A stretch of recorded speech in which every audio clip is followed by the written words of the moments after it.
In the summer of 1927, in Sukhumi, the officers of the Soviet Secret Service were accepting an extraordinary delivery.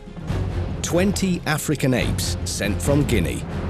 The gorillas and chimpanzees were housed in a nursery that had been specially built for them. In the next room, isolated and under the watchful eye of Soviet guards, waited 5 young women. They had been chosen from hundreds of applicants who were willing to take part in an experiment that was to resemble a science fiction story. These girls, members of the Young Communist League, were to be crossbred with the African apes. The half-ape, half-humans born during that experiment were intended as donors for the Soviet governors who wanted to become immortal.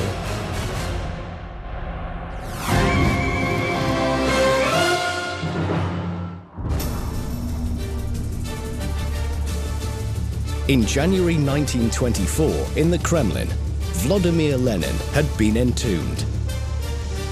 Thousands of people came to honor the dead, and they sorrowfully waited for their moment to bid farewell to the great leader.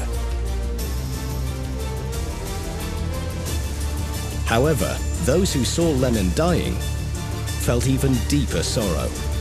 These were his party members. The night before his death, Lenin suffered from 42 attacks of epilepsy. He had severe convulsions. He yelped and howled. Although he was only 53 years old, his death was very long and very painful. But why did he depart this life so young? The resolution of the medical commission was shocking. Lenin died of atherosclerosis. A detailed examination of his brain showed that vessels in his head were weak and frayed. So, it was determined the leader died of premature aging. Bolsheviks didn't want to die early, nor did they want to die in such pain like that. The most afraid of premature aging was Stalin. His road to supreme power was too long for that. Sometime later, Stalin had finally established himself on the Soviet throne. He had fought for it for far too long and had wanted it so much. Now he intended to rule the country for many years. But this was not only because of his thirst for power. A person who is on top of society, who has lots of power and resources to satisfy his social, mercantile, political and other ambitions. This person has something to lose. When you have something to lose, your fear to lose it grows. So people who have lots of powers, who have boundless authorities, even suffer from obsessive fear of death. Stalin knew better than anyone else what people who seek power are capable of. He had already mercilessly and systematically destroyed his competitors. And he understood that one day, stronger players would decide to remove him. Stalin realized that if he grew to be old, ill and helpless, as Lenin was in his last years, he wouldn't be able to withstand his enemies. So immediately after Lenin's death, laboratories, clinics, and research institutes of the Soviet started to search for the secret of eternal youth for Comrade Stalin. We could overturn the world. Now we can overcome death. That became the new motto of the progressive Soviet researchers. That year, scores of scientists started their fantastical development of a new breed of human, Homo Sovieticus. These new people had to be enduring, insensitive, persistent and authoritative. Also, they had to be able to live for longer. For this purpose, another group of scientists started experiments aimed at reaching eternity. The Soviet doctors were very interested in the issue of rejuvenation. They also knew enormous sums of money could be made from it. Officials needed a guarantee of a long and comfortable life, or even immortality. Death scared them a lot. They also didn't want to die. It was Lenin's private doctor, Abram Zalmanov, who proposed a reliable method of rejuvenation, soaking the body in the bath with turpentine. Theoretically, this procedure was said to stimulate circulation of the blood and renew the aging bodies of Kremlin bosses. However, Stalin didn't take baths with turpentine. He didn't want to take the risk, as it was rumored that one influential figure had scalded his genitals in such a bath. That is why Zalmanov's method quickly lost its popularity. Furthermore, there then appeared a new progressive method of Dr. Alexander Bogdanov. Truth be told, his method was so radical, it earned him the nickname Red Dracula in the West.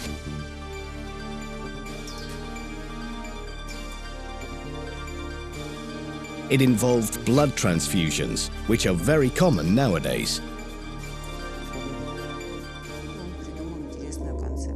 So, he invented a very interesting concept. If blood transfusions are made between an old person to a young person, nothing bad will happen. Old blood will dissolve amongst young cells and will be transformed. If blood from a young person is transfused to an old man, the man will quickly rejuvenate and his health will improve. His proposition was to transfuse blood from old Bolsheviks to the young and vice versa, and thereby connect the whole country by blood. It was an attractive idea, and immediately after the burial of Lenin, the doctor got the approval from the Kremlin. From then on, someone watched his progress very carefully and very closely. This was the person who was most interested in the treatment's development, Joseph Stalin. In 1924, Bogdanov started his first experiments. The elderly doctor first tested the method on himself by exchanging his blood with a younger volunteer. After that, he reported, "As the result of the transfusion, my general condition, physical efficiency, and appearance improved." The success was obvious. Soon after, Dr. Bogdanov was invited to the Kremlin. "How are you feeling?" asked Stalin. "I feel much better," answered Bogdanov. At that point, he'd gone through 3 blood transfusions. "Do you think this method can rejuvenate?" asked Stalin. "We're working on it, Joseph Vissarionovich. There are prospects."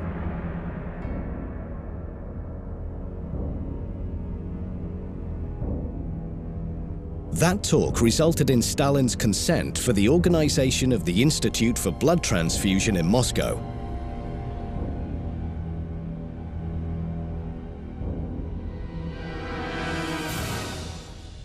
Bogdanov became its director.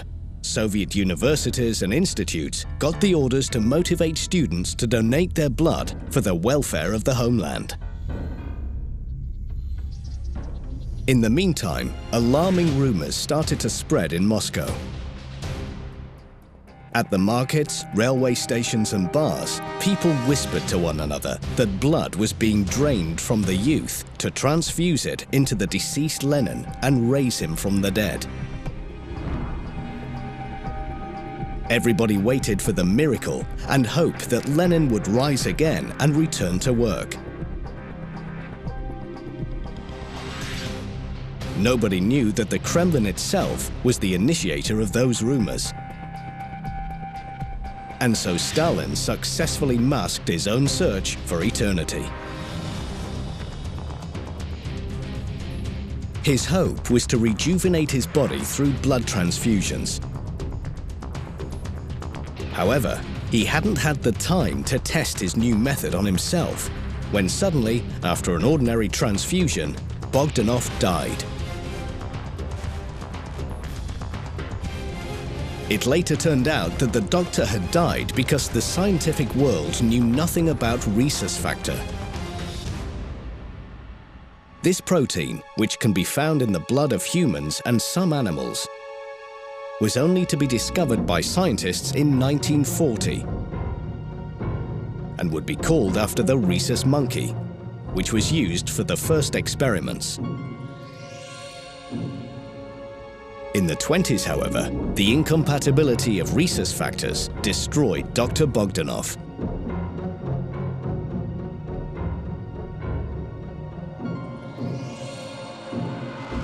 Stalin was very much afraid. He understood that it wasn't good to make haste with rejuvenation. Firstly, the method should be fully verified.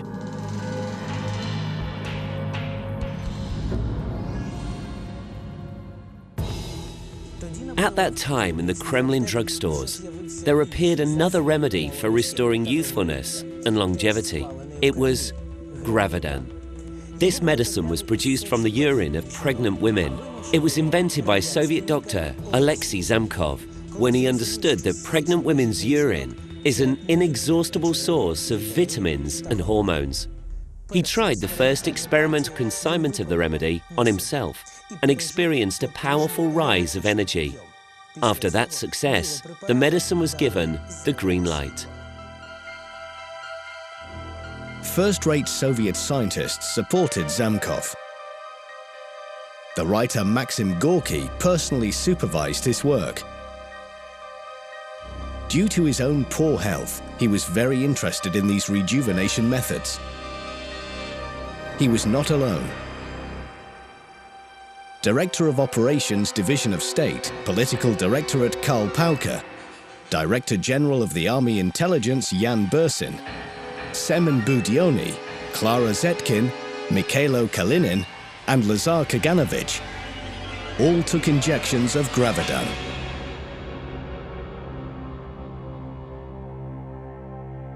Gravan removes the thread of impotency and euphoria. It fills you with power and cheerfulness. It's extremely good. After only one shot, the patients felt fit, full of energy, good-humored, a desire for action, and incredible lightness. But truth be told, it didn't last long. And it was only 10 days before the next shot was needed. The main thing was that the potion was effective. In the meantime, it became a sensation in the Soviet press. The longevity elixir was found. After a dose of gravan, the patient was able to work 14 hours a day and overperform by 300%. Doctors started to use gravan to treat impotence, cancer, depression, senile marasmus, and children's schizophrenia. Dr. Zamkov became the people's idol and the object of the poetical inspiration. A Soviet doctor, Zamkov, and it was some 5 years ago. He solved the problem and was concise. As he invented such a device that makes a drug from urine, to be precise. Let's give it the critical acclaim. Gravidan! In spite of general excitement, Stalin underwent only one course of the gravidan therapy. He decided not to proceed further, and later it turned out that he was right. After a few years, the side effect of gravidan was discovered. The medicine acted like a hormonal drug and was addictive. According to the directive from the Kremlin, a common admiration for gravidan was soon replaced by social disapproval, and Dr. Zamkov himself was called a charlatan. How could the ongoing mystery of eternal youth be solved? While Soviet scientists tried to get to the bottom of the problem, the Kremlin turned its attention to the West.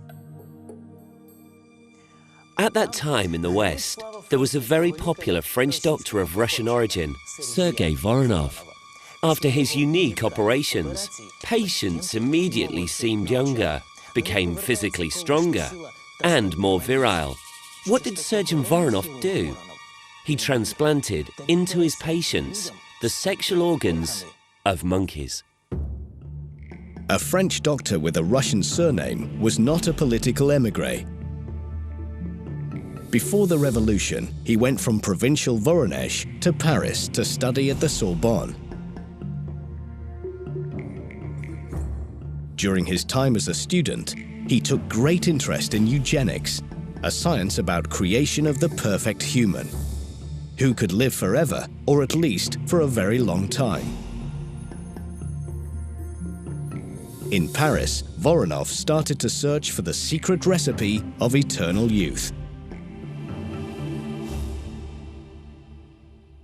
In the French National Library and the book depositories of Sorbonne, Voronoff managed to find ancient manuscripts where he read incredible recipes of eternal youth, made up by alchemists, philosophers, doctors and monks.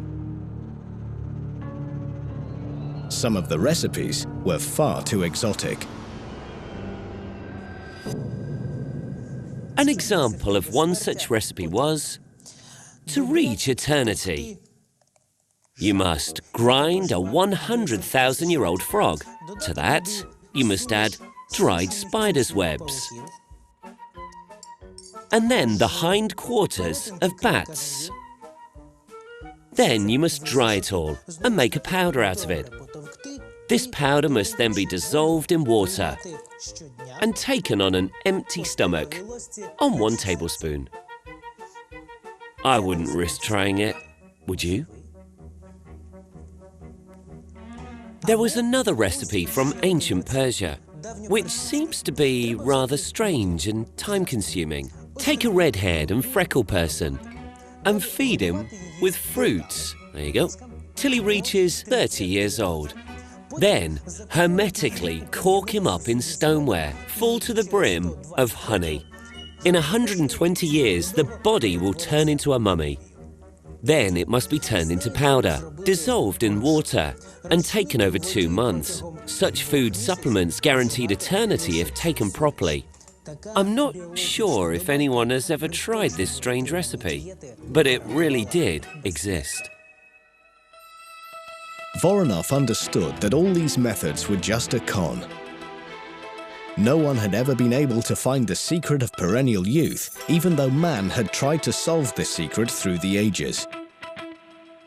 For example, in the East, they ate dried elephant skin to rejuvenate, with the theory, the more you ate, the younger you'd become. In the West, during the Middle Ages, rich men ate mixtures of gold and powdered jewelry. They even secretly committed crimes like killing babies.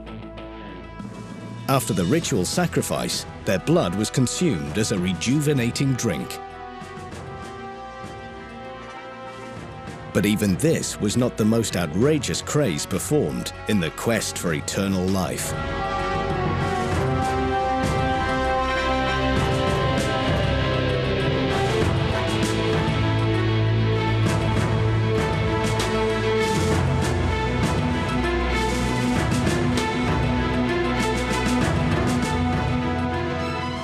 For example, Hungarian Countess Elizabeth Bathory took daily baths in the blood of murdered virgins. At her 40th birthday, Elizabeth looked like a 20-year-old girl. When her crimes were revealed, even rejuvenating baths couldn't help the Countess. She died in jail of old age. Young Voronoff read about all of these terrible and bloody searches for eternal youth and couldn't believe his eyes. People went to every length to get perennial youth. The better he understood the price of the secret, the more he wanted to become the first to discover it.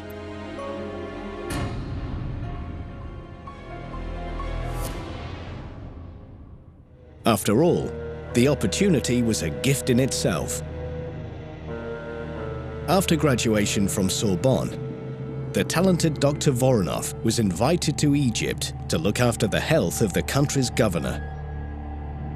So, Voronoff rushed to the east, still hoping to unravel the puzzles of eternity.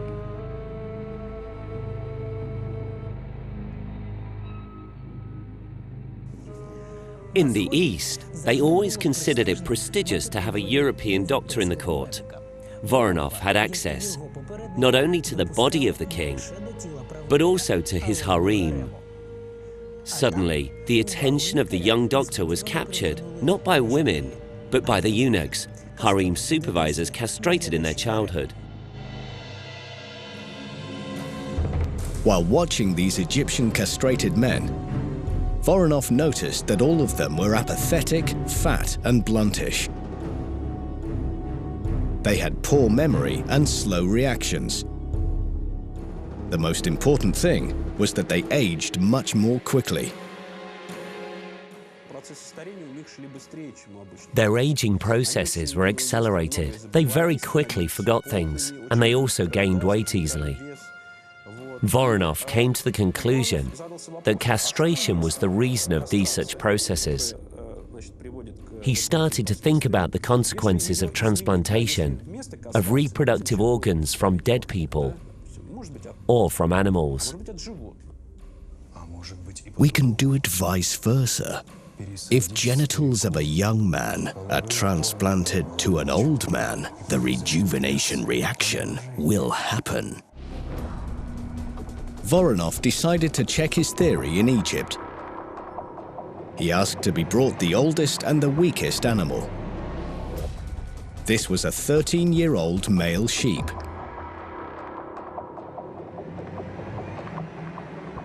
In a simple Egyptian hanger, Voronoff executed his first operation and transplanted a testicle of a young lamb to the old sheep.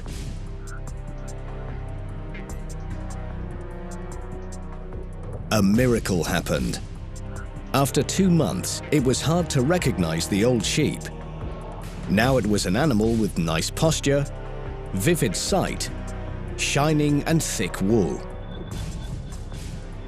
Sometime later, a local sheep gave birth to a healthy lamb, whose father was this rejuvenated ram.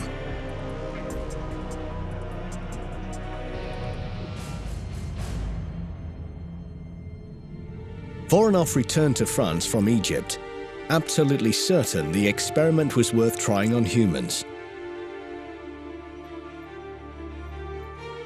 Soon after in Paris, with the help of his Sorbonne instructors, Voronoff conducted his first mass experiment. He obtained access to the organs of criminals who had been executed. Voronoff cut out their testicles and proposed giving free of charge rejuvenating transplants. These pioneering operations created a real sensation in France. Elderly Voronoff's patients got visibly younger in front of everybody.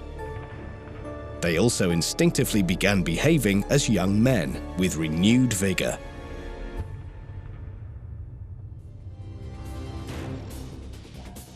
Soon after, rumors spread in high society about Voronoff's project. Aging millionaires started to queue up for the rejuvenation treatment. The numbers interested in receiving donor organs soon outweighed the number of organs available. Because of this, Voronoff decided to use apes as donors. Why did he choose apes? Dr. Voronoff considered that their organs are more stable. Gorillas, chimpanzees and baboons don't suffer from rheumatism, syphilis, and are not prone to alcoholism.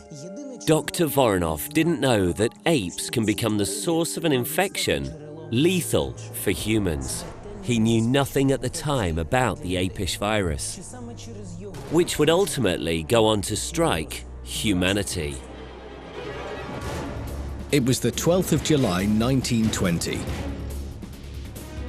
French doctor Sergei Voronoff was the first in the world to successfully attempt transplantation of ape organs into a human. cuts of the chimpanzee and baboon testicles were grafted into the scrotum of an aging British millionaire recipient. The whole of France waited impatiently for the results of the operation. How would the patient feel? Would the testicles of an ape survive in a man's body? The operation was very successful. The millionaire climbed up Mont Blanc with an expedition of mountain climbers and took part in different activities. But there was still one problem. In spite of the effectiveness of the operation, its effect was only temporary, and it was decided a follow-up operation must be performed within 3 to 4 years after the first. What Voronoff did not know was that his operations were to release a deadly virus into the human population, which we still cannot cure to this day.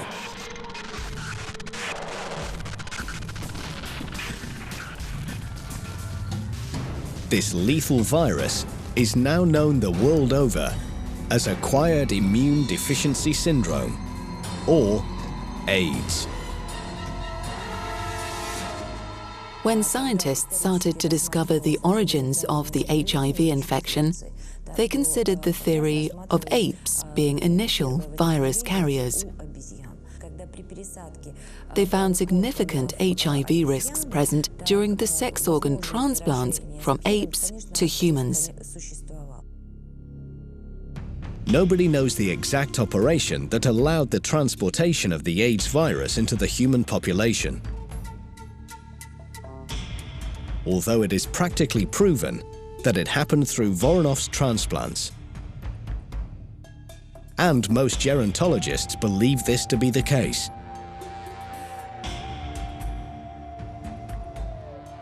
The virus took a fair amount of time to present itself.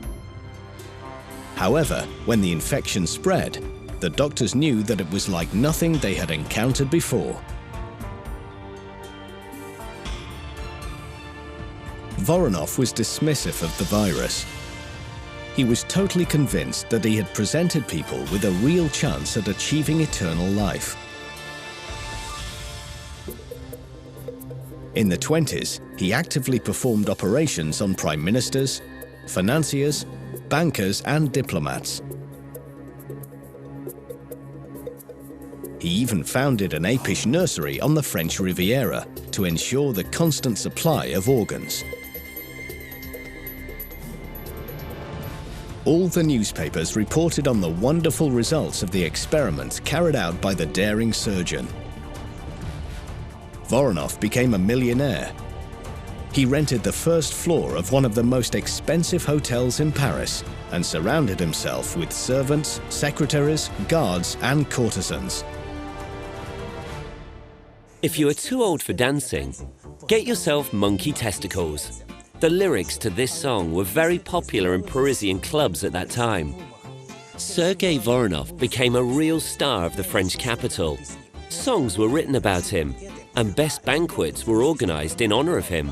Meanwhile, fashionable Parisian barman Harry McElhone even created a cocktail, Monkey Gland, named after his technique of grafting monkey testicle tissue into humans. A cocktail of gin, absinthe, grenadine and orange juice warmed up the eager public, and everyone hoped that eternal life may actually be possible. The drink did appear to be a more realistic option than Voronoff's daring experiments. Up until 1924, the year of Lenin's death, Voronoff had performed 53 successful operations. Leaders in the Kremlin kept a keen eye on Voronoff's progress.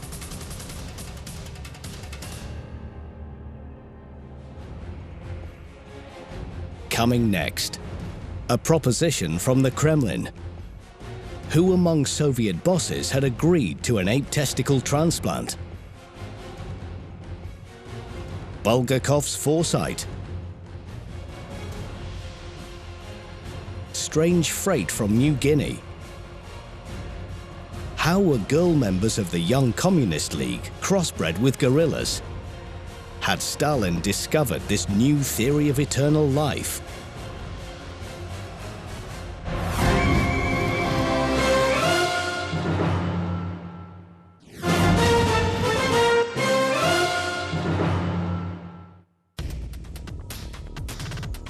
In 1925, Stalin received news of the phenomenal success of Parisian Dr. Voronoff. Having researched him, Stalin and his party decided to invite Voronoff to the Soviet Union. They hoped that baboon hormones and that of orangutans and gorillas could help them to avoid multiple sclerosis, which had claimed Lenin's life.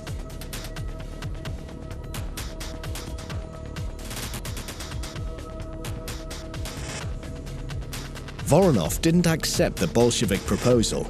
He didn't want to leave Europe, the Europe that applauded him and showered him with success and celebrity. Why would he want to leave Paris for the hungry and revolution-wrecked Moscow?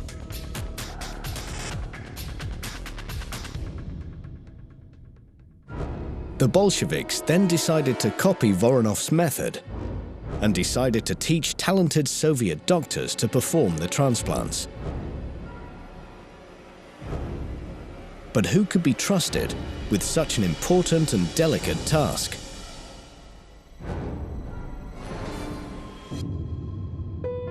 The only doctor who had access to both great leaders, Lenin and Stalin, was a general surgeon, Vladimir Rozanov.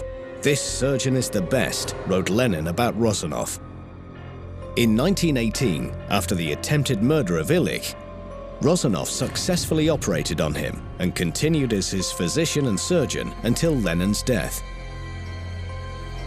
In addition, Rozanov was entrusted to remove Stalin's appendix. So it came to be that Vladimir Rozanov was chosen to perform this important mission. The first Bolshevik transplantation of monkeys' organs into humans. Rozanov agreed. He had long been a key observer of Voronoff's work in Paris and was ready to give an adequate Soviet answer to the bourgeois surgeon.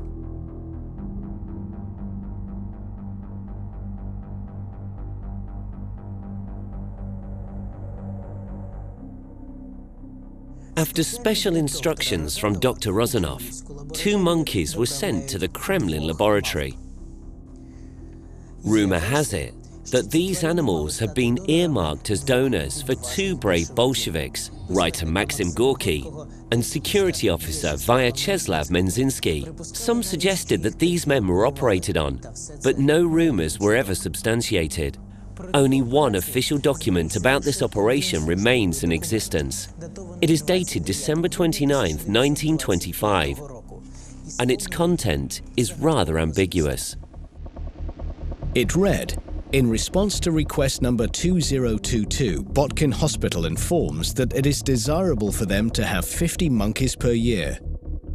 Large breeds are preferred, Hamadryas baboons, other baboons, and at least 2 chimpanzees. Monkeys are needed for experiments and for transplantation of human endocrine glands." So it would seem that the operations did take place and that they were deemed to be successful. The Kremlin demanded more monkeys. The problem was how to transport them into the Soviet Union without provoking suspicions. After a short time researching, a monkey enthusiast was found. It was Professor Ivanov, a biologist of international fame. He was the first in the world to attempt artificial breeding, to get hybrids of donkey and zebra, antelope and cow, mice and rat, guinea pig and rabbit.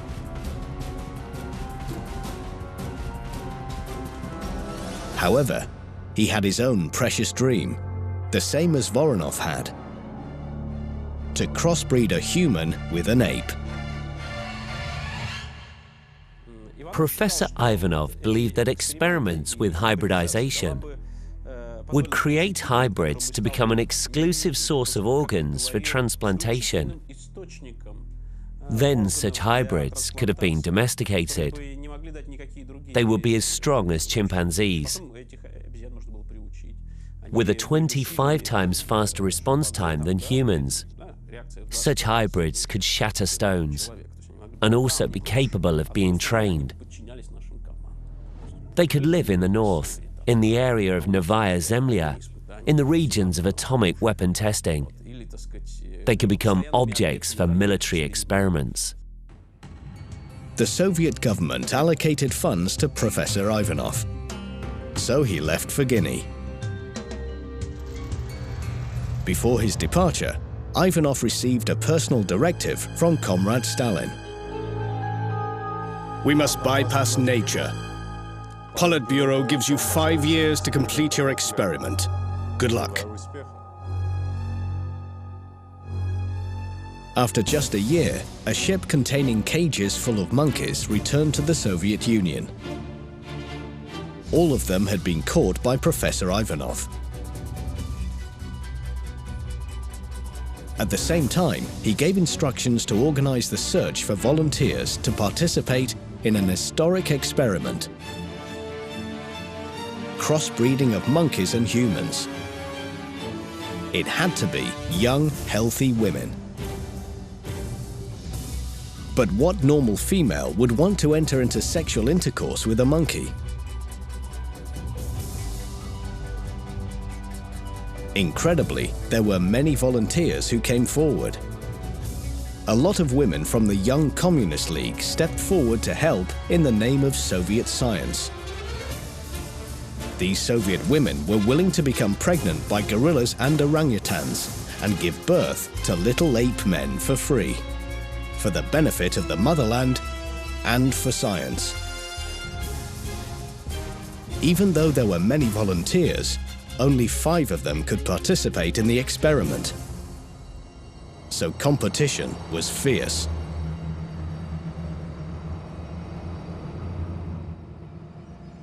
I shall comply with all requirements related to the experiment.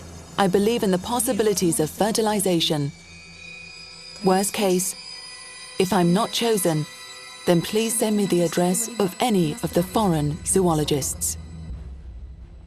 All female members of the Young Communist League who had to be artificially fertilized by animal sperm had to be healthy, physically strong, and with great vitality.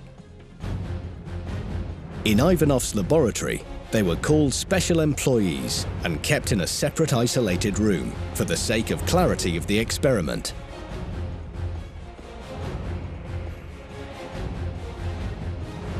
While the professor was preparing for the historic crossbreeding of a monkey with a human, in the Kremlin they excitedly awaited the new animals. These monkeys needed to become donors for the aging party bosses, so it was in Moscow's interest to be patient. However, unexpectedly, Professor Ivanov stood up for his apes.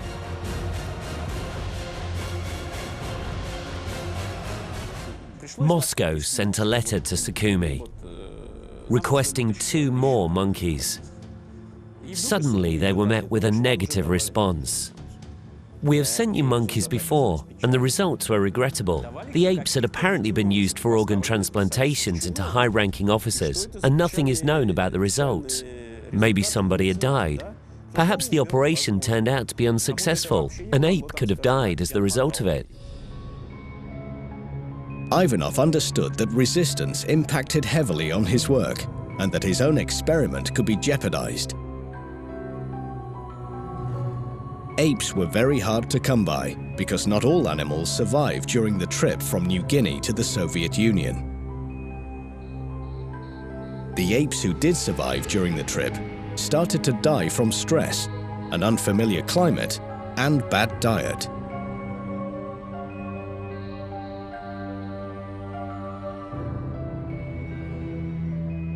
There were no refrigerators in Sukhumi for tropical fruits, so the animals were fed boiled eggs and jam, and many of them died. Ivanov planned to use the surviving apes for his experiment of crossbreeding with young women.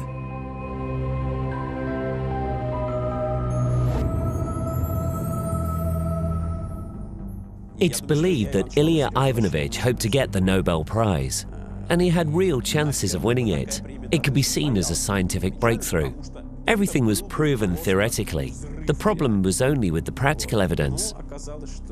As it turned out, it was very hard to crossbreed humans with apes between 1929 and 1930. As a result, there was a great divide of opinion in medical circles. Moscow and Sukhumi couldn't share apes, and there weren't enough for both experiments, one concerned with rejuvenation and the other concerned with crossbreeding. All this soon erupted into an international scandal, and the focus turned to the maverick professor Ivanov. The fate of extraordinary crossbreeding was sealed by the popular press. American newspapers wrote about crazy Soviet experiments breeding half human, half apes. The research had to be quickly scaled down and classified as secret. To prove that monkeys were used only for the ordinary medical experiments, an institute in Sukhumi was founded, performing only medical research.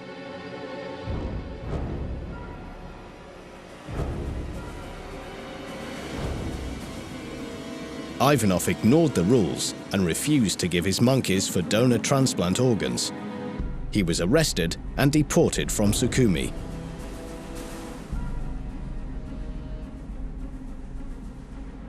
So did Ivanov ever manage to carry out his experiment? The truth is still hidden in the secret archives of the NKVD. We know of only one piece of correspondence from the professor, which he wrote to his Moscow colleagues from Sukhumi.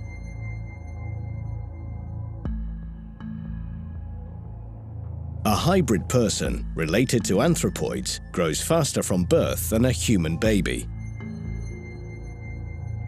Until the age of 3 or 4, he gains incredible power. He is much less sensitive to pain and undemanding. Of all delights, he prefers sexual pleasures. His most important advantage over living creatures, including humans, is an ease of management and an impeccable obedience. Useful potential of the hybrid creature is boundless.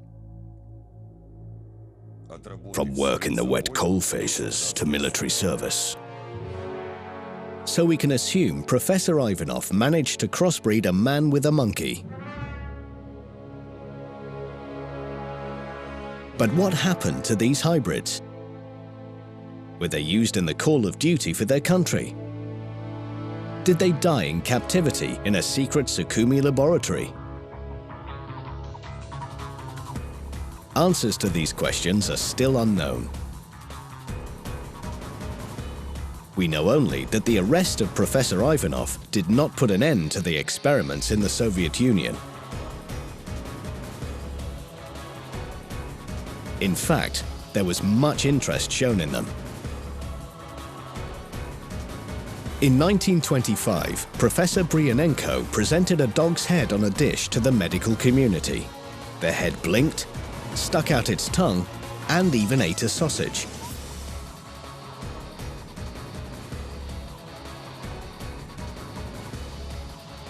Another professor, Zavodovsky, boasted about his achievements, namely changing the sex of a cock into a hen. At the same time, near Leningrad, scientists were working on creating a Soviet Itiandra, crossbreeding a man and a shark. Most of these experiments were carried out in strict secrecy. People and animals quietly died in laboratories. Soviet doctors on Stalin's instruction were exerting ultimate control over nature, even if they had to do so with extreme force.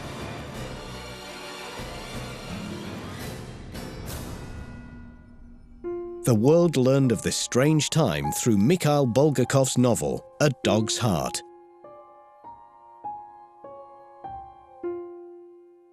I shall transplant monkey ovaries to you. Really? Is it possible? A monkey? Yes, it can. When shall the operation take place? On Monday. Bulgakov was sure that all attempts to turn the animal into a human, to bring to life a new creature or to change the nature of it were doomed to fail at the outset. Sharik may become Sharikov, but only on the outside. Professor Preobrazhensky was the only person who would take full responsibility for his experiments. That was the uniqueness of Bulgakov's prophecy. A popular surgeon, Sergei Voronoff, became a new version of the professor in a dog's heart. Dr. Bulgakov must have had clairvoyant gifts. In the 20s, he predicted the casting out of Voronoff's ideas, and he was not mistaken. There were no good results that came of the clinical experiments of the French professor. After 2 years, in 1927, the world celebrity Voronoff suddenly became a worldwide laughingstock.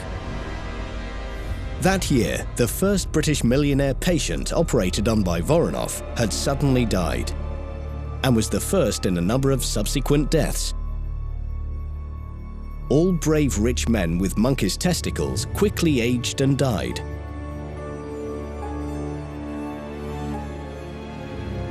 Voronoff would not admit defeat, but the evidence was clear. The monkey-derived elixir of youth did not work.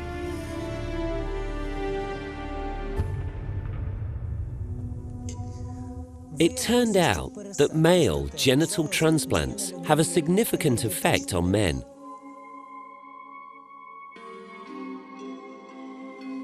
In the way that an energy drink might.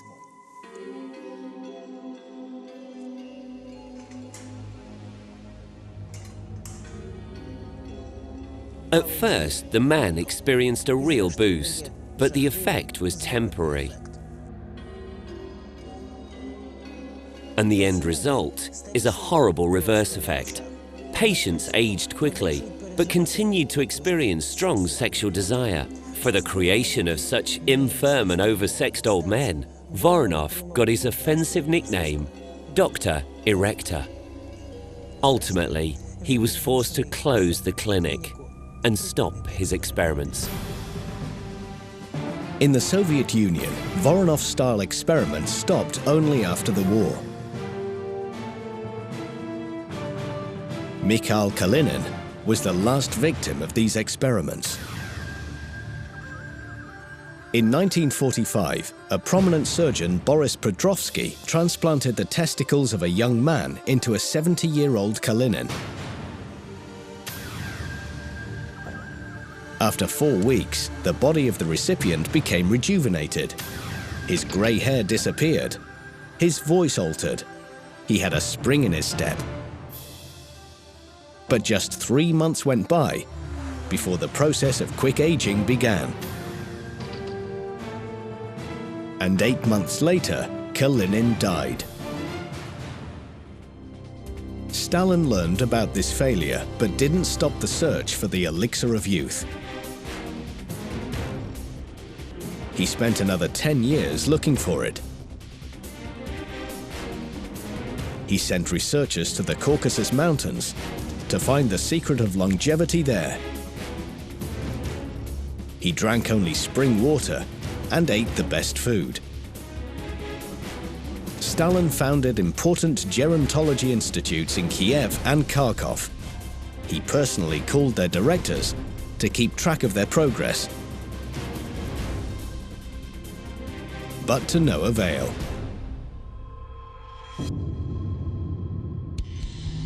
His death was instantaneous. He died of a brain hemorrhage. Lonely, paralyzed and weak, he was lying on the floor, while in the next room, his comrades quietly and patiently waited for his death.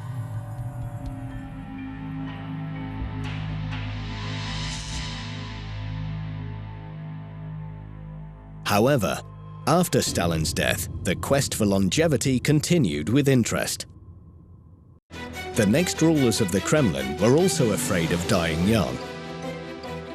They invested heavily in developing drugs to combat aging. For rejuvenation, they chose to drink water from the Antarctic.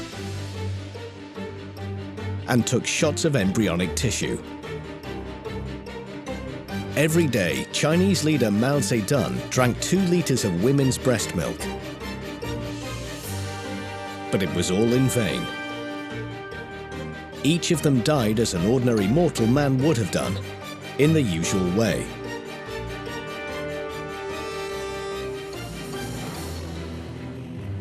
Were the efforts of hundreds of doctors, gerontologists, physiologists and researchers useless? What legacy do these experiments leave with us? Incredibly, it turns out the development saved thousands of lives. The experiments carried out by Dr. Bogdanov helped create the Institute of Blood Transfusion, which saved thousands of lives.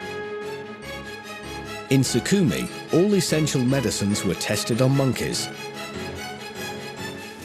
They also used monkeys for space travel, in a spaceship similar to the one in which Yuri Gagarin flew. What about the secret of eternal youth? Scientists are still searching for it. Strange experiments are now carried out in the secret laboratories of Moscow, Peking, Tokyo, and the USA, just as they were in the 1920s. Their task remains the same: to find the secret of eternity.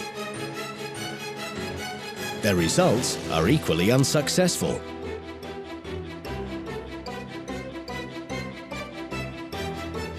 That is because no researcher has yet managed to answer another important question.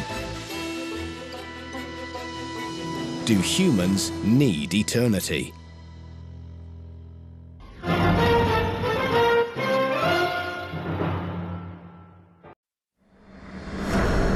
He should not become a ruler, and he would never become a tyrant.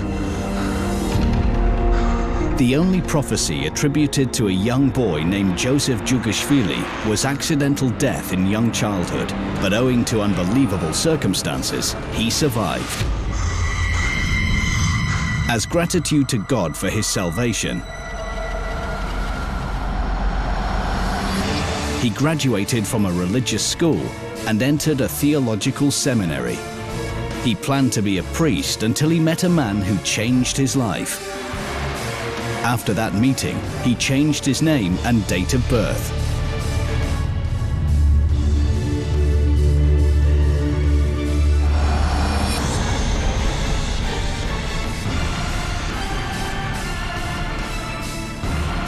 He started to lead a double life. Soon the world would know him under the name of Stalin, literally meaning a man made of steel, a cruel ruler deprived of emotions and feelings. Only a few friends would remember the old Joseph, a timid and shy boy from the town of Gori. What happened to that boy after the tragic accident in Gori? Who made him change? And why did a shy seminarist turn into a bloody murderer and despot? You will uncover the secrets of Joseph Jughashvili, the secrets which, if disclosed, could lead to the death sentence. You will see 2 horoscopes of Joseph Stalin and hear a sensational discovery made by astrologists based on the ruler's death mask. Тот образ вождя, который нам внушали с детства, этой маской сразу разрушается.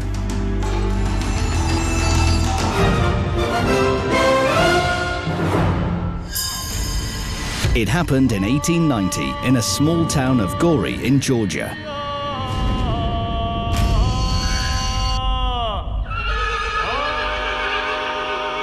A choir of boys were singing a canticle on the street. A phaeton was approaching. Suddenly, the horse jerked at its reins and neighed. It happened so quickly that the children and their teacher didn't understand what was going on. The horse galloped towards the singing boys. They all ran away, except for 12-year-old Soso. The horse kicked Soso over. Soso appeared to be dead. If the horse had kicked Soso in the head, it could have changed the history of the Soviet Union forever.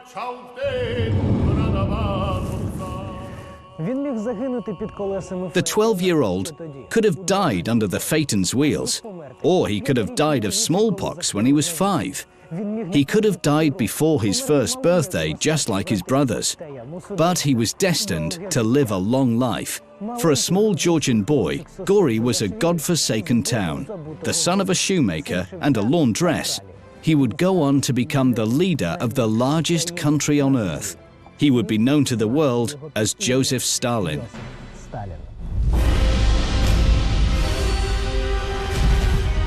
In 1932, Soviet newspapers remembered that accident in Gori and, furthermore, published an interview with Stalin's mother. In that interview, she told of how her child Soso had been a very sickly, timid boy. Finally, she admitted it would have been better if he'd become a priest. Stalin could hardly contain his anger. It took him 30 years to gain absolute power. For 10 years, he held power in his hands, but was surrounded by enemies who raked through his past, trying to find some compromising information that would destroy him. But they would fail. The same day, the Politburo of the Central Committee, governing body of the Communist Party, received an angry letter saying, "Avoid any new interviews with my mother and any other unnecessary publicity into our newspapers. Spare me those scoundrels' search for sensations." Until Stalin's death, his official biography contained only 3 phrases. Born in Gori, commenced revolutionary fight at the age of 15, headed the party and the state after Lenin's death. Stalin suppressed any attempts to shed light on his youth. What was the people's father hiding? A strong kick, no internal damages.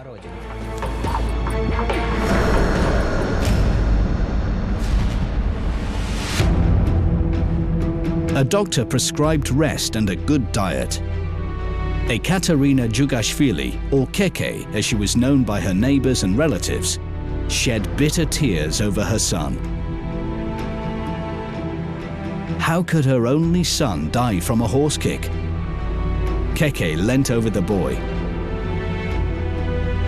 "God, why do you make him suffer so?" A doctor said, "Good diet."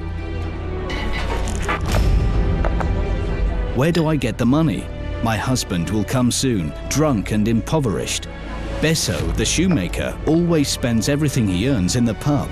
He doesn't care about his crippled son. Once the kid almost died because of his father." The tragedy happened when Joseph had just celebrated his 6th birthday. Keke worked as a laundress at the house of a wealthy wine merchant. From morning till night, she rinsed linen in the ice-cold waters of Kura, and at night, she darned the merchant's shirts. Her husband, Vissarion, Besso, made shirts during the day, and in the evening, wasted his money in the pub.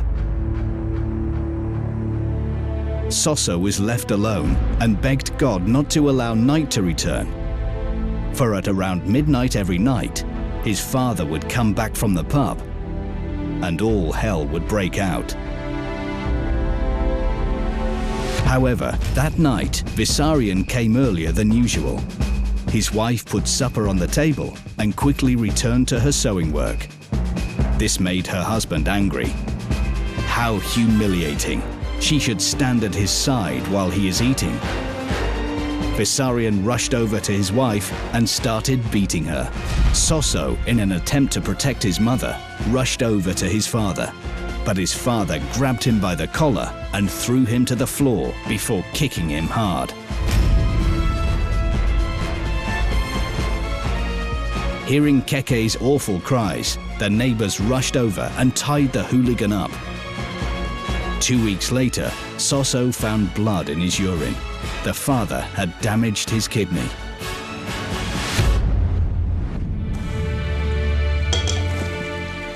Vissarion Jughashvili drank hard. He often came home without his belt, the last thing for a Georgian to do. What was going on in his soul? What grief was he trying to drown in wine? Why did he vent his spleen upon his only son and wife? No one will ever know. In an attempt to explain those fits of anger, some biographers of Stalin have suggested that Beso the shoemaker took revenge on his wife and hated his son because he was not the real father. Since Stalin's death, several possible real fathers have come to light. However, only 2 of them were the focus of rumor.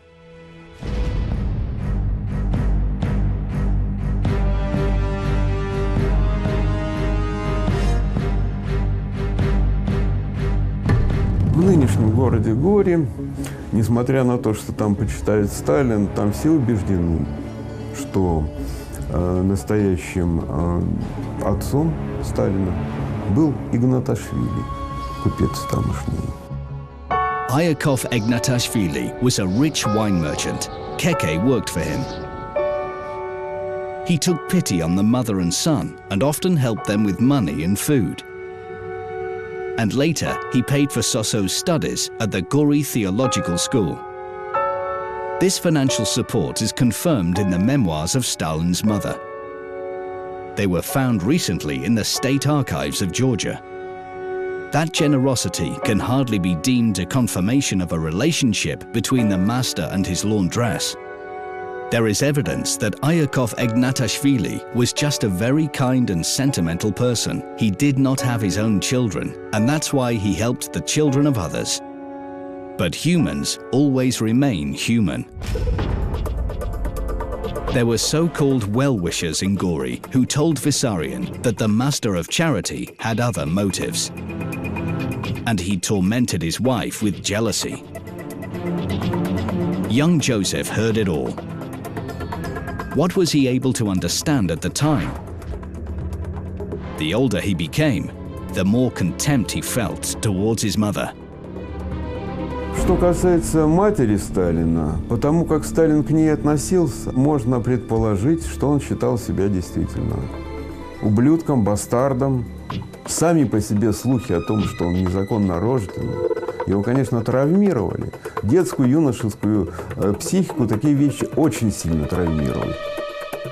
There is evidence from one of Stalin's contemporaries that once, during a conversation, he called his mother a whore. Was this bitter conclusion based on his childhood experience? It's unlikely. Usually, people keep such thoughts to themselves, especially lonely, selfish people like Stalin. It means that this confession, which seemed so sincere, was for some reason beneficial. But why? He wanted those rumors about him.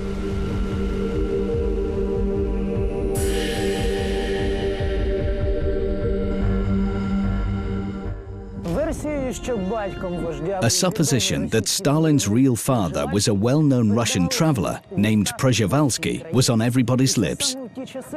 Back then, people could be wiped off the face of the earth for being rude about Stalin.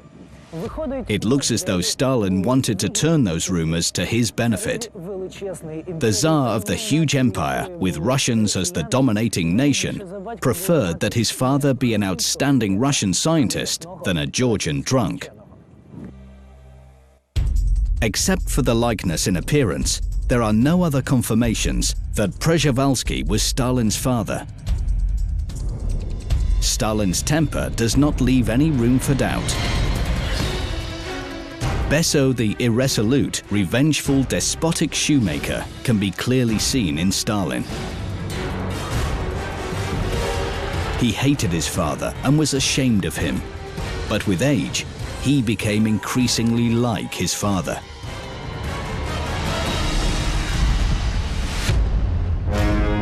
The day the boy was hit by a phaeton, his mother felt shock. She urgently needed money. She went to the man who never helped her, to Ignatashvili the merchant. He expressed sympathy for her and generously gave her money to buy medicines and food for the child. Keke prudently divided the money into several portions and hid them so that her drunkard husband could not find them. Next day, she saw that the hiding place had been discovered and that the money was gone. That evening, Beso, drunk as usual, returned home.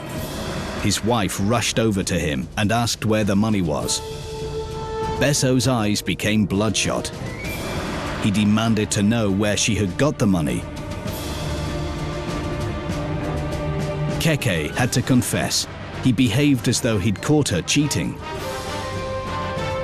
Beso rushed at her. Soso grabbed a knife and threw it at his father's back. But he missed. He assumed his father would kill him. But instead, Beso took the knife and asked, "Could you really kill me, son?"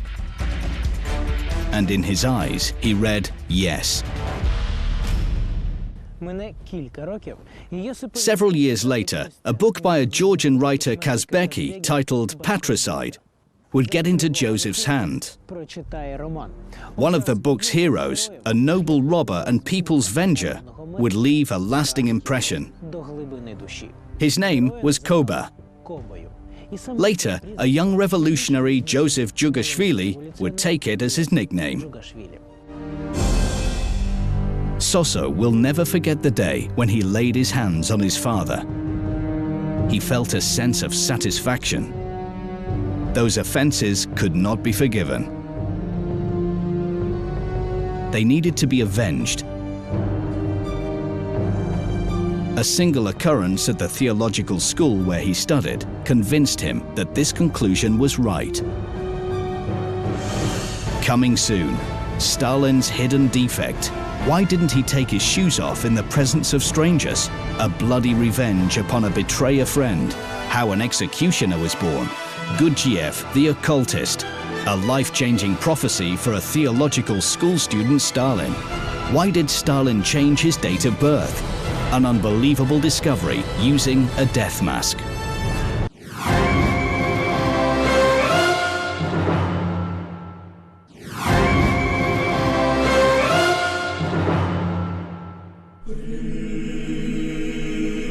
Pious Keke believed that becoming a priest would be the most worthy career for her only son. When Soso entered the Gori Theological School, she was overjoyed.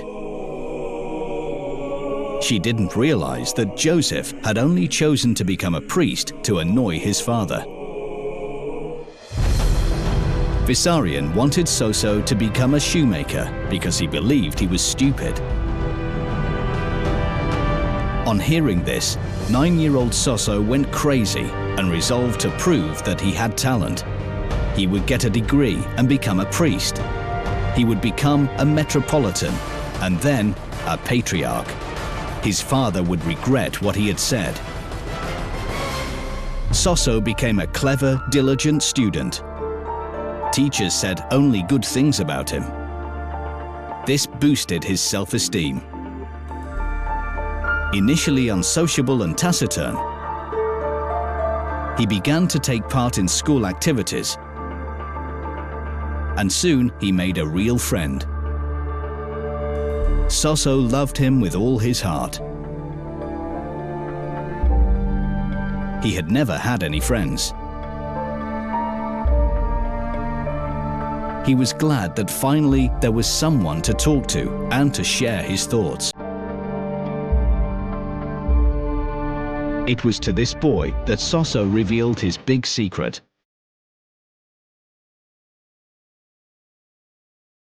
He did not know yet what betrayal meant. On summer days, senior students were allowed to go to the river to swim, accompanied by a teacher. The 13-year-old boys splashed around, but only Soso stayed on the bank. He refused to swim and wouldn't even walk barefoot in the sand along the bank. It was not for the first time, and now his schoolmates refused to believe that he was just afraid of catching cold. They decided to find out why Soso had not taken his shoes off. Один из сверстников, видя, что Иосиф Jughashvili с неохотой снимает обувь, как-то над ним слегка пошутил, говорит: «Ты что, у тебя там скрывается дьявольская копытца?» Sosso stiffened. Who said that? He could not believe his ears. He recognized the voice of his friend. Let's take his shoes off. You'll see it with your own eyes. Сосо не встиг зреагувати. Sosso's reaction slowed down. This psychological feature of stiffening in critical situations first manifested itself during the accident with the phaeton. All the children scattered in different directions. Joseph was so scared he couldn't move. As a result, he was severely injured. He had the same reaction in June of 1941. The news that the war had broken out shocked Stalin so much that he became utterly speechless and hid himself away at his summer house. Molotov had to announce a general mobilization. Only 10 days later, Stalin, emaciated and wizened, would find the strength to make a speech to his people. He couldn't move. Fear had paralyzed his will. His schoolmates knocked him to the ground and started to take off his shoes. He fought back, but it was an uneven confrontation. Fortunately, the teacher stepped in. Joseph was left alone. He wiped away the tears of humiliation while his former friend was jeering at him, just like the others. "Devil, we will bring you out into the open." Stalin's medical card says, "webbing of fingers on left foot." The nature of that mutilation is unknown. It may be the consequence of the accident with the phaeton, since witnesses said the phaeton ran over the boy's feet. On the other hand, it may be a congenital defect, which is common for children of alcoholics. This defect has a very unpleasant name, devil's hoof. Sosso felt shy because of it and hid the defect. The only person to whom Sosso entrusted his secret was that boy who organized the persecution on the riverbank. They were in the bathhouse, and Joseph showed him the mutilation. He was Sosso's friend and promised him to keep it a secret. In the end, he betrayed him and tried to dishonor him in front of the others. That accident changed his attitude towards people for the rest of his life. Trust no one, since even a friend may betray you.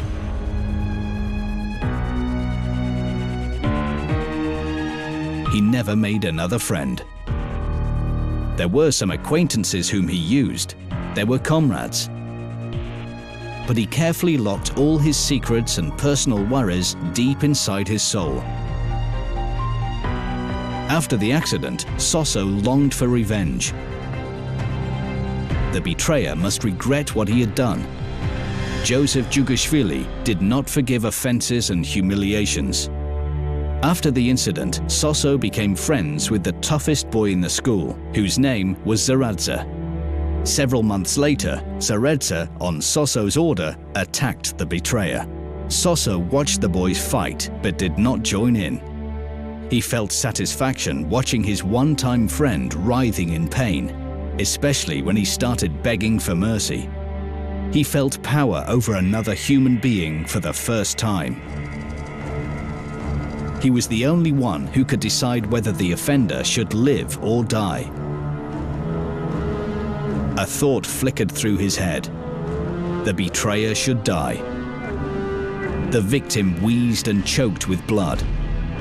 Suddenly, Joseph saw a teacher running to them and told Zaradza to stop the execution.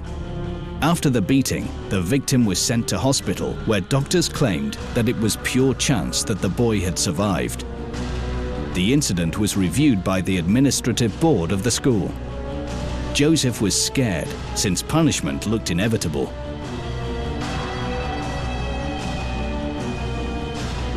In the end, the hired executioner, Zaradza, was expelled, and Sosso was left alone.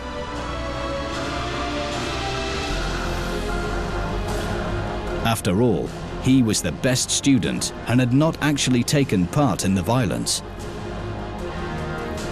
When everything was over, Joseph breathed a sigh of relief. He realized that revenge should be carried out by others. It was not so sweet, but much safer. Many years later, he would use this principle to build a powerful machinery of repression. The effect would be astonishing. For a long time after dethronement of the personality cult, people would say, the blood of millions is on the hands of Eshov, Beria, and others. And Stalin, as a kind of Tsar, did not know anything, and hence was not guilty.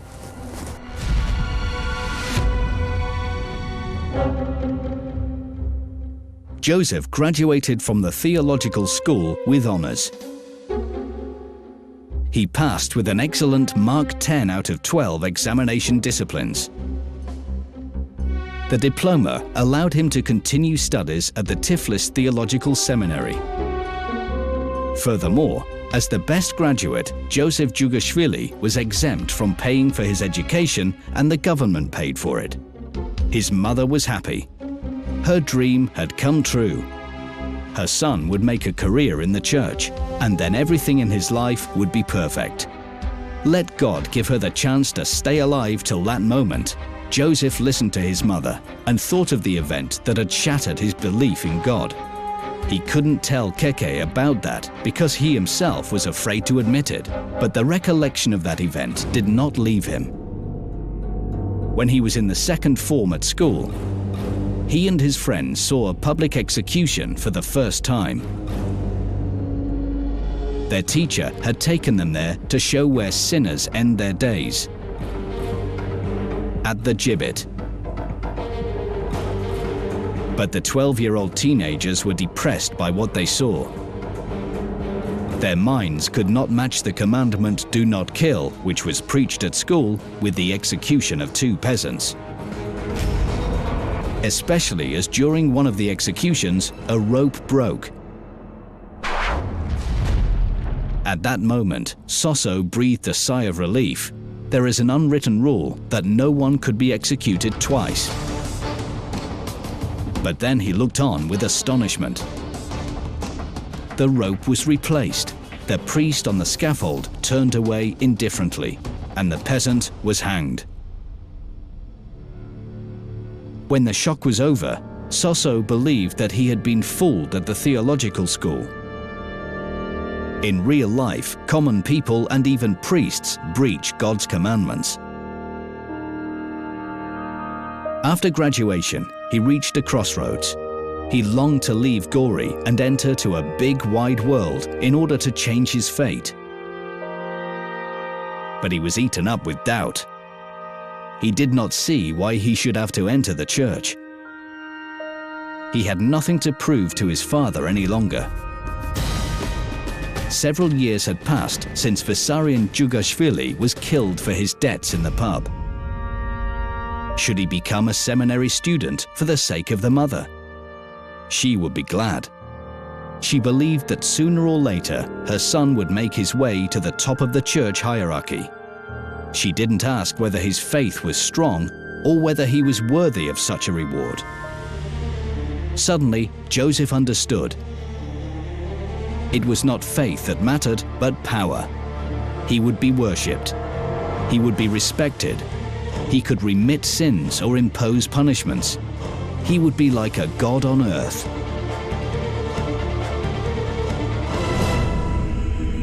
As for his doubts, should it not be seminary's job to strengthen his belief in God? He suffered. Everything turned out to be different from what he expected it to be. The strictest regime was established at the seminary. Endless church services, studies, prayers, a 2-hour walk around the town, and prayers again. At 10 in the evening, candles were put out and the seminary was plunged into a deep sleep. Time after time, Joseph regretted his decision to continue his studies. In that semi-prison atmosphere, dreams about his forthcoming career and his future grandeur looked unrealistic. He felt like an innocent prisoner. He was 17 and in despair. Recently, he read a book by Darwin, Origin of Species, and made the final conclusion that they were deceived at the seminary. God did not exist. But what did exist? What should he believe in and strive for? His eyes were opened when a student friend from a senior course showed him a shabby book titled Revolutionary's Catechism, saying it contained the answer to Joseph's questions. However, he warned that the book was forbidden and one could be expelled or even put into jail for having it. Marxism was spreading over Russia and found a fertile ground in the minds of students who doubted their faith. Service to a new Messiah. The hard-working people who were full of self-sacrifice. They compared themselves to the early Christians. Joseph felt that he had found his calling. At last, he had a goal and had found comrades who shared the same ideals. Together, they started attending meetings of an illegal Marxist group. He gave up his studies, stayed late in town, came home late, and spent hours in jail. Even his mother's persuasions did not help. She came to see her son, but found him in jail. When she asked why he was there, he said, "For the book that showed how to overthrow the Tsar." She was terrified and begged him to give up his rebellious thoughts. His soul was torn between pity and anger towards her. There was no point in explaining, as she would not understand. Keke looked at her son and did not recognize him. However, she felt that her precious son had gone down a wrong and dangerous road which she couldn't understand. But where did he get that confidence and that cold stare? These were the eyes of a man who knows what he wants. She did not know that Joseph had already met a person who would change his life forever. At the meetings of the Marxist group, he found a new friend, a senior student at the same seminary, Gurdjieff, who became a world-renowned philosopher, occultist, and astrologist. When he attended meetings, discussions about the forthcoming revolution always turned to mystical matters. Это, в общем-то, вот эта тяга к оккультным каким-то ритуалам магическим, скорее черно-магическим, среди пламенных революционеров и большевиков, к сожалению, была распространена под маской материалистов, атеистов и борцов с этим самым, с религиозным сознанием. Они занимались чуть ли не магическими ритуалами. Gurdjieff possessed ancient magical knowledge. He showed his comrades some rituals, taught the fundamentals of astrology, and even predicted the future.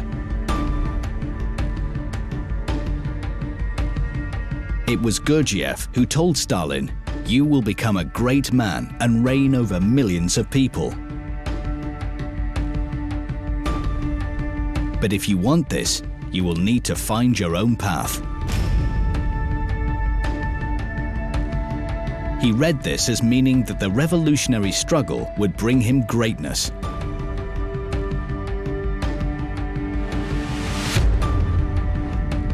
Koba left the seminary. He had nothing more to do there. He continued to attend the meetings of the Marxist group and found a regular job at the Tiflis Observatory.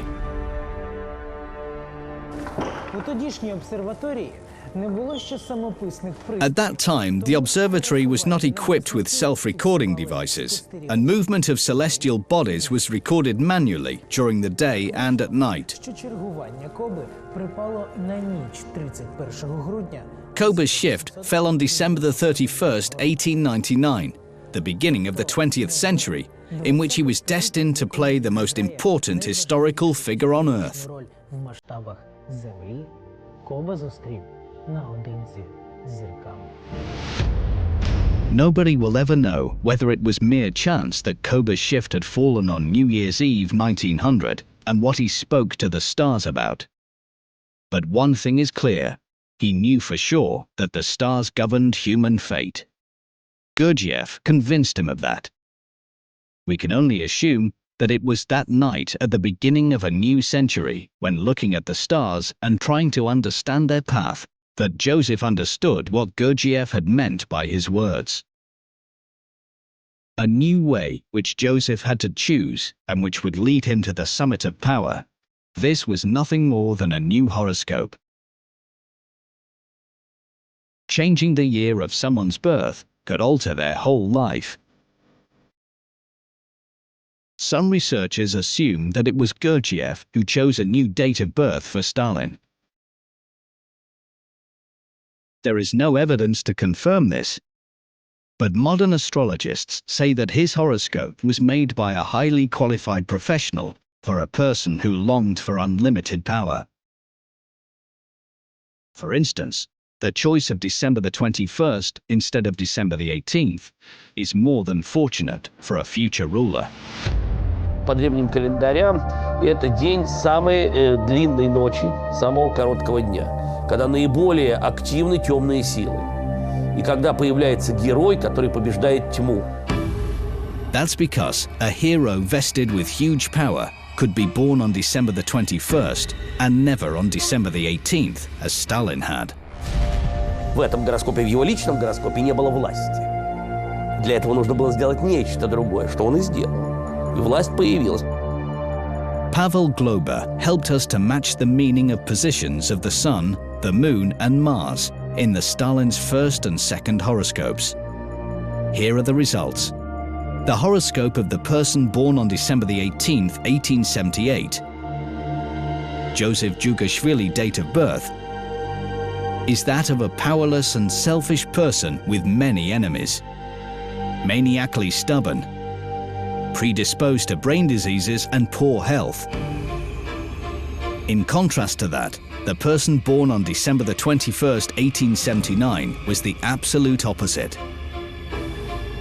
He was destined to succeed in all his undertakings, would have glory and power and good health. He was straightforward, but would come to power through unkind means.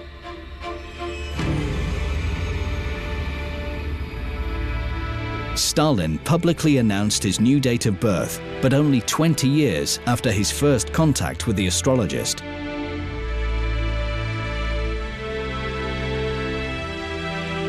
Why did he spend 20 years working his way to the top under the original unflattering horoscope?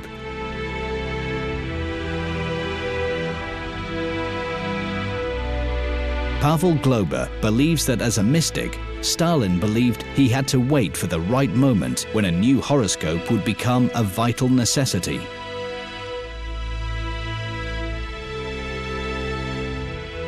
And that moment came on April the 3rd, 1922. It was the date of the party convention which had to make a final decision whether Stalin would become the ruler of the state.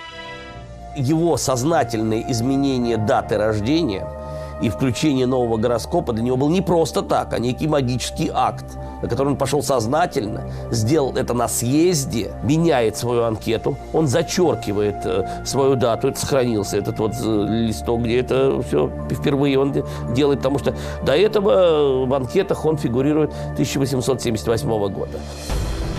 The years of birth clearly show that Joseph Jughashvili chose the new horoscope only when he became Stalin.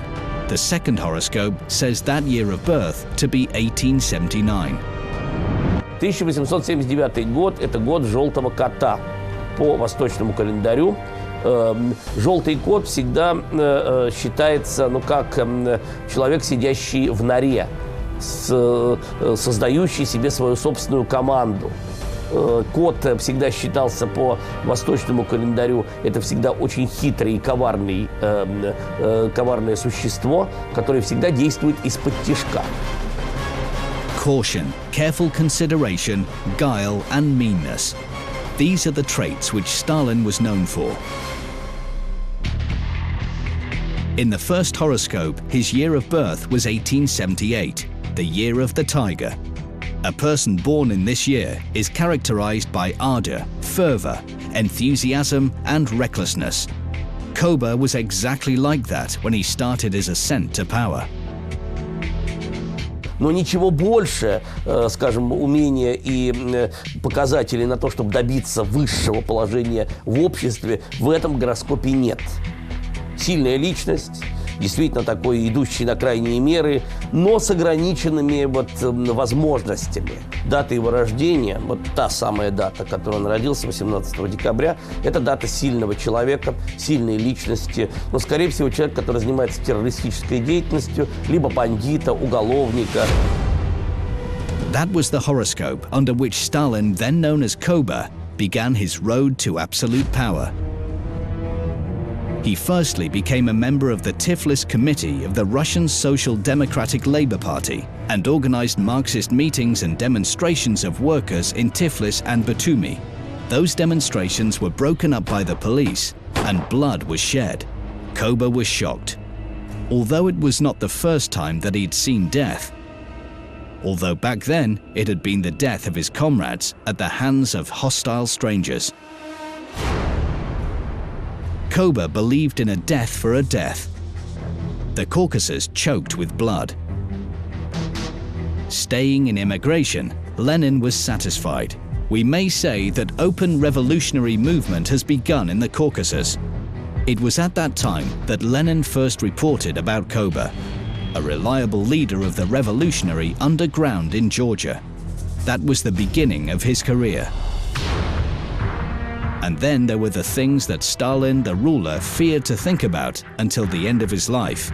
Things which, if disclosed, could deprive him of the most precious thing in his life, power. That is why he would thoroughly cover up any tracks and destroy any person who got in his way. Lenin and other leaders in immigration took every opportunity to acquire money.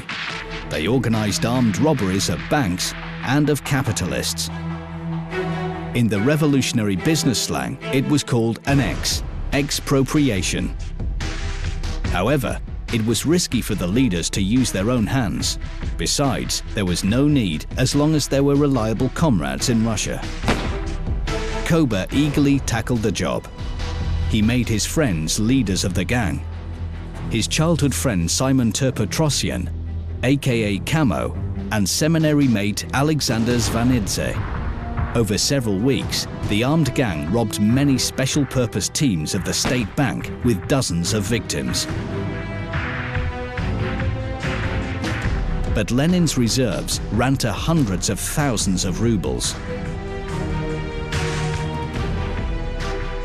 Only Camo and Zvanidze knew that those bloody exes were organized by Koba.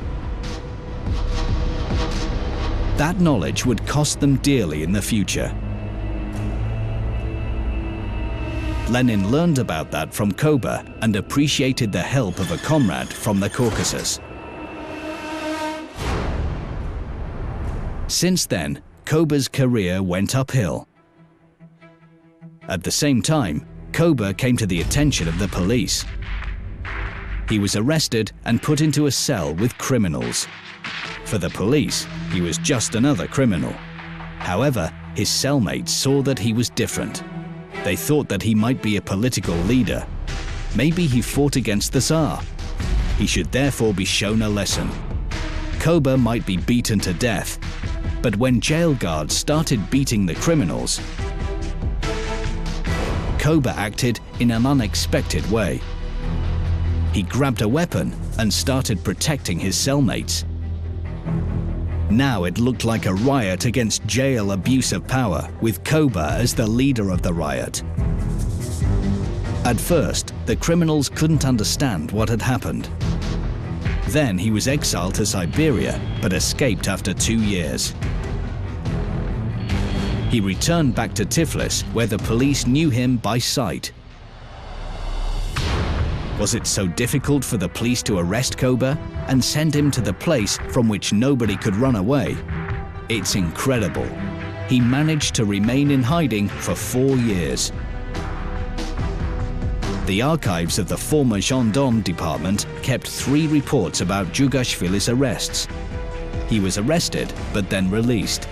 He had organized bloody robberies, was a jailbreaker, a man outside the law with a forged passport. Why? There is only one explanation. Koba knew how to strike a deal not only with criminals, but with the secret political police as well. In other words, he cooperated with the police in exchange for his personal freedom. To be more precise, he betrayed his comrades. No direct evidence has been found as yet, which may be the reason why Stalin prohibited anyone rummaging through his past. We only know that living in hiding was the happiest and unhappiest time of his private life. During those 4 years, he met and lost his first love.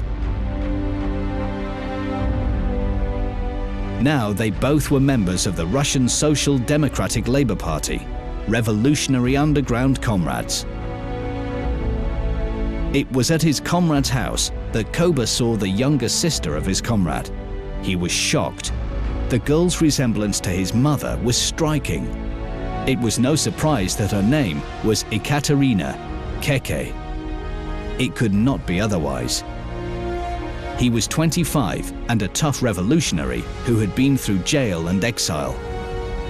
But beside that 19-year-old girl, he felt like young Soso again. He was so shy and tried hard to hide his passion for Kato. Finally, he asked her to marry him. Kato agreed. She was brought up in the Caucasian traditions and remembered the words of her deceased mother. "Your husband is not the one who conquers you, but the one to whom you submit." The newlyweds settled at Svanidze's house. Kato's sister Maria often came to visit her, and Koba's underground comrade, Simon Terpetrosian, often visited. Alexander Svanidze and his wife always kept an open table and eagerly invited Koba, Kato, and their guests over. The men drank wine, joked, and quietly discussed their revolutionary plans. The women did not interfere and had their own conversations. These were the good times. Everybody was young and happy. The only blot on Kato's happiness were Koba's constant absences. Sometimes he'd be away for weeks. When he came back unexpectedly, he would always be greeted with a good meal. Koba was surprised. "How did you know I was coming home today?" She lowered her eyes shyly. "I felt it." The Georgians have a tradition that still survives in places, that a woman does not have the right to sit at a table with a man. She should stand beside him, ready to serve at any moment. But Koba breached this tradition intentionally. He vividly remembered how his father was outraged if his mother was unable to stand near the table, even though she had lots of work to do. He would not be like his father. Koba asked Kato to sit at the table beside him. He put food on her plate and sat so that he could look at her. Once, Alexander Svanidze came round and saw his sister sitting at the table. He threw her an indignant look. How dare she eat a lavish meal in the presence of her husband? Kato's heart stopped beating. She hoped Koba would explain that he liked to watch her eat, but instead, Koba started shouting and complaining that Kato was bad-mannered and ignored traditions. Svanidze could not look him in the eyes. When Alexander left, Koba started scolding his wife. He shouted and stamped his feet. Why hadn't she been sensible and hidden the plate under the table? As he was scolding Kato, he began to despise himself for behaving like his father, the man he hated and never wanted to resemble. Kato burst into tears. Her tears broke Koba's heart. He clasped her to his chest and whispered, "Forgive me, Kato." She forgave him. But since then, uninvited guests would often find a place with unfinished supper under the table. З роками це дивацтво Коби переросте у манію Сталіна. Він любив примушувати... Over the years, Koba's eccentricity would develop into a real mania for Stalin. Очевидно, вкладав це якийсь особливий, лише йому відомий сенс. He liked to force people to eat and drink, for when a person is eating or drinking, he is especially vulnerable. Як колись Като. Від коша... His actions were rebuffed only once when at a crowded reception in the Kremlin, гукне своїй друзі. he shouted at his second wife, Nadezhda Aliyeva, Ти чому не п'єш? "Hey, why don't you drink?" А у відповідь почує: я тобі не... She replied, "I am not your hey." Наступного ранку Надію Алілу... Next morning, Nadezhda Aliyeva was found dead. She had shot herself. ...став останньою краплею в чаші її терпіння. In 1907, Kato gave birth to a son, Zakov. Koba saw him only in November, when he returned after a number of successful exes. When he arrived home, he was surprised to find supper was not on the table. Kato had a fever. After labor, she fell ill with typhus. In the morning, she died. Koba was destroyed. Witnesses said that during the funeral, he jumped into his wife's grave. He cried during the funeral and said, "This creature made my stone heart turn soft. Now she is gone, and I have no warm feelings left for humanity." Koba would subsequently die, making way for Comrade Stalin's rise to power. At the summit of power, he would turn on the new horoscope to separate Stalin the ruler from the half-educated seminary student Jughashvili and the terrorist and criminal Koba forever. The new Stalin would need a new ideologically perfect biography written. There would be no room for any facts about the real Joseph Jughashvili. He would change his horoscope and his biography, but he could never change who he was. Сам Сталин самого себя от своего образа отделял. Вот образ Сталина-вождя отразился в том гороскопе, который он включил для всего советского народа. Это Сталин-вождь.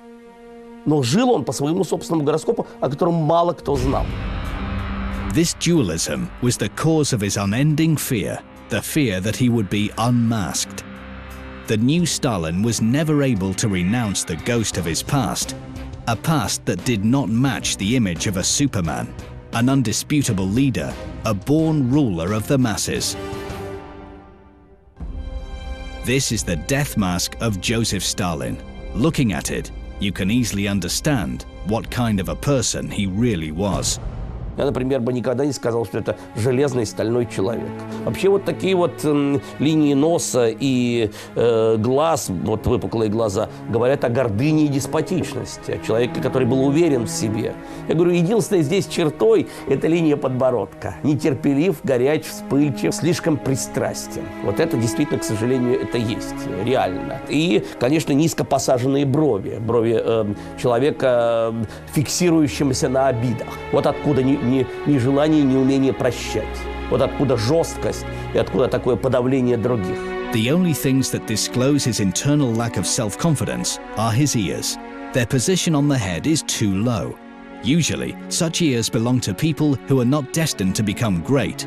However, these men can become great if they reinvent themselves. Это люди, учащиеся, которые учатся на своих ошибках. Очень редкая линия ушей. Для человека, который сам себя сделал, эти линии ушей идеальные. Это которые все запоминают, которые живут прошлым, для которых ни один день не является лишним и напрасным, которые постоянно возвращаются к тому, что они прожили раньше. Even having reinvented himself and gaining power, he turned his back on his past with maniacal consistency, as if waiting to be stabbed in the back by all those people who had witnessed the mistakes of his youth.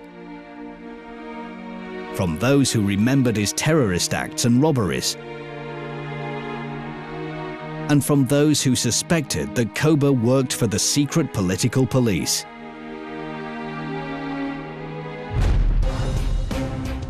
Kamo, a faithful friend of Koba, died in 1922 under strange circumstances.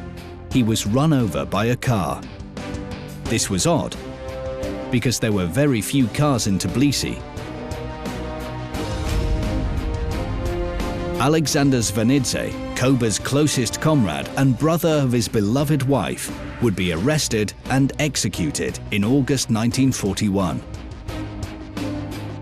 A little earlier, in 1937, Maria Zvanidze, who had been a frequent guest of the younger sister Kato and her husband Joseph 30 years ago, would also be shot.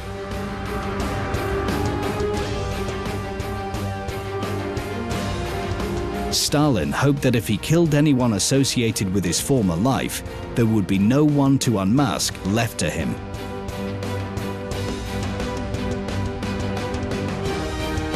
But he was wrong.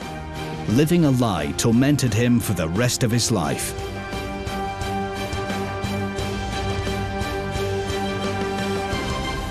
Gradually, that fear of being uncovered developed into paranoia for the tyrant who had ruined the lives of millions of innocent people.